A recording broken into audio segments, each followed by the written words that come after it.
يا من عصيت الله يوما غافلا،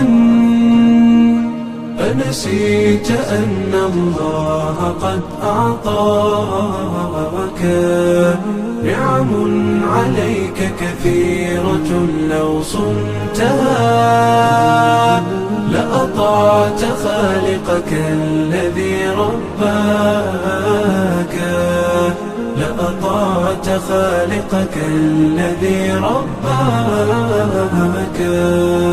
بصر وسمع والكلام مكمل، سبحان من أعطاك ثم حماك.